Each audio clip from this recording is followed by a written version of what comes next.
I'm Morgan Arksey, and this week I decided to think a little bit about what does an AI tool reveal or conceal about its own biases.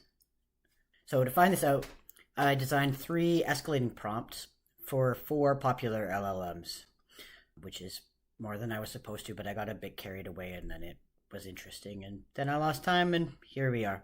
So I started with Meta's Meta AI, the one that's integrated into Insta and Facebook, Chat GPT, but in this case I used the O3 model, the one of the premium paid models. I used the Chinese open source DeepSeek model, or IP my data, maybe. And I also used Microsoft's Copilot. Each prompt was designed to push further into systemic critique, and it moved from like, what are the basic things we should know about to political and economic structures. And I hoped that I could expose or see what things these tools frame, or maybe the things that they don't frame, and about their own impact on the world. So I crafted my prompts to mirror course themes, and I decided to start with the technical basics, although doesn't necessarily have to be, because need to know doesn't necessarily mean technical. It's a little bit vague. Then I moved on to pedagogical implications, given that this is an education course, and I thought that would be an interesting question. So how should it be taught, thought about, considered as an educator, and then moving on from there. And then finally, I moved on to a structural critique kind of prompt that was talking about what their role as part of in systems happens to be, and what things should be explored more deeply. So here you can see my first prompts that I got from Meta. When it comes to what they need to know, it gave me 6 very short points. When I asked about what things should be taught, it broke things into sections about users, educator, and then bigger things that need to be considered about things. And then on the final question, it talked about sort of these main themes. A couple of questions that guided it, but that was it. It was the only thing that mentioned human relationships and intimacy. And I thought that was interesting. Also, I think it's the only one that didn't quotation marks anything. Like, there's obviously not a restriction in it viewing itself as perhaps a person or referring to itself as a person, whereas some of the other apps used square quotes and stuff like that. Next up, I tried out ChatGPT. In this particular instance, it went quite a bit deeper right off the get-go, and would give links to different references that you could click on that seem to show the same information. So what do they need to know? It talks about what it is, how it gets there, what its strengths are, limitations, how to responsibly use it in the classroom. Interesting that it jumped to that, because I hadn't fed it the next question about pedagogy, regulation, and then questions that you should ask. So a significant amount more data. The second prompt talked about things about literacy that every user would need to have, deeper ethical and societal questions that should be asked in class, some pedagogical moves for educators, so like what things you should do to help people work through the responses. It talked about policy and governance that I should probably keep in mind, and then moved on to some attitudes questions. And then finally, the last question, it continued to give me about the same amount. Actually, I was surprised that it didn't go a little bit deeper, considering this is the deepest question. So the hidden supply side, epistemic politics, data colonialism, copyright, cultural production, environmental infrastructure and footprints, concentration of power, regulatory futures, cognitive offloading, and then a bunch of different activities that I could use to try to teach these things. DeepSeek's responses were in some ways very similar to Chat's, but there are some notable differences we'll talk about later. Their start off was maybe a little bit more critical. Into my second prompt, gave me a snippet of praise here, which is something that pops up occasionally in some of the responses. Breaking things down into the various options of things to consider, societal questions, practical takeaways, and then it definitely had the most aware answer for the final question. So they talk about the hidden labor, myth of neutrality, a lot of things we've talked about in this class, illusion of agency, concentration of power, also the epistemic crisis, environmental material costs, the future of human purpose, and then asks us to have a critical refusal, the ability to say this isn't invisible, we can choose differently, which seemed to me like an interesting thing for them to say. And last up, Copilot leveraged through my work access to my login from work. So, what do people need to know? Does embed some citation, unlike some of the other, well, Meta specifically. Gives me a little bit of praise again. That's a fantastic question, but much briefer pieces of information. And then also a bit more praise there at the end, a profound and necessary question, and gives me the following main points: power, culture, inequality, labor, truth, ethics. And each one was always followed with a question at the end, although that was pretty common across all of the models. I give up. I can't actually figure out whether I just got really sunburned at the outside ground today, or the light is really bad. So we're going to move up and see if I look less pink there. So the first sort of way that I actually looked at it was just to do a word count analysis. So Meta gave me about 767 words, increasing a little bit every time. Chat took that out of the park with about 1,800 words in total. DeepSeek came in with a bit less, but you did see it building on each answer, so it realized that last one was more complex, whereas in chat you see that there's a drop there. And then Copilot was the shortest of all of them, gave the definitely the most brief answers. So to go through and analyze the responses, I put together a very rough coding framework that was inspired by some of the main themes that I noticed in the responses, and especially by some of the readings we've done, especially the Crawford and Noble readings. So there were 16 of them, and it included things like power, economics, and bias. I actually went back to add economics afterwards because I had it grouped in with power, but it was quite interesting to separate the two. I really took to heart Coleman's warnings from one of the readings that AI replicates the conditions of the past, and so that guided my cultural context and representation code. And you can see a link to the codes and the charts that I happen to make in the description to this video, as well as on the blog, but you can see them right here. See, there they are. So you can begin to see some really interesting patterns in the data looking through this afterwards. So ChatGPT and DeepSeek generated 4 times more text than Meta AI, for example, and they definitely created a lot more ethics tags. There were certain themes that didn't pop up very much at all anywhere. So privacy, for example, or the environment. When you look at them on a one-by-one sort of basis, you start to see more holes. So there's a big 0 hole right here under privacy, and then the environment and intellectual property is not talked about it, and not really economics either.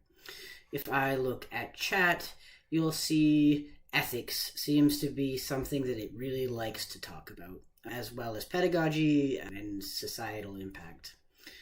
DeepSeek is very ethically driven as well, and more power driven than the others, a little bit more agentic also in its responses. And finally, Copilot had some more 0 holes there too, so nothing to do with privacy, nothing to do with the environment, nothing to do with intellectual property in its responses. So which themes travel together? Well, it's, in my observations, ethics seem to hug social impact a lot of the time, which basically translates to the models saying, be fair to users, whatever fair translates to it in their model. Also, ethics almost never mixes with any economic tags, which seems like a shield, sort of moral language that is being used to tiptoe around the idea of profit and sometimes power. This is an example of what Crawford calls the myth of AI neutrality. And then Suchman asks, what problem is this tech the solution for? But ultimately, from my responses, it seems like the models don't want us to ask. They'll tell us about poorly paid data annotators, but they don't want us to ask, well, who is it that's paying them? So here are 5 patterns that the numbers uncovered, and I would love to dig a little bit more deeply into. First of all, when a model does raise privacy, it's often in a legal compliance lane. So like follow your local rules or check your division's acceptable use policy. And across all of the sentences, privacy appears 11 times, and it's mostly co-tagged with legislation tags, and verification tags. So in other words, privacy is framed as paperwork or something you do for legal reasons, not necessarily as a moral right per se. Coleman might refer to this as the horizon of truth being collapsed to whatever can be notarized. While Meta, whose revenue flows mostly from targeted ads, never even says privacy at all. So if AI can't correct for worldview, like Crawford says, it certainly can't correct for a business model that's built on surveillance. Next up, it seems like the environment is collectivized. It belongs to all of us, but none of us. 16 environment sentences or references exist, and they seem to mostly abstract the concept, making it like an ethical issue or framing it as a limit of the system. But when chat does connect it to power and economics, it's to ask schools what they would do if they had to pay the true environmental cost of using an API, which is putting the onus outside of their model, not on the company itself. DeepSeek is the chat that has the strongest critique here, and it's not really that strong, but they say that training LLMs requires vast resources, which centralizes power in a few corporations. But I would say that this is a pretty weak environment tag, and really the focus here is more on monopolic power. Is monopolic that a word? Ultimately, this sort of all comes across as risk diffusion, so ultimately everyone is responsible, and so no one is accountable. Another thing I considered was race and bias seem to be made a little bit abstract. So in prompt 1, ChatGPT said, consider whose perspectives are missing, but race is never named, and it's never directly connected in, I think, any of the responses. Noble said that search ranking equates popularity with truth, and LLMs seem to replicate that. Instead of addressing the deeper systems of power, like racial capitalism, they treat bias as a technical flaw to be cleaned up, bad data, rather than a structural issue that is very difficult to snip away. So, 4th on my docket is the myth of context loss. Chat claimed in one of their posts that I cannot recall beyond this window. But of the tools that I've been analyzing, it's ChatGPT that I've really interacted with the most.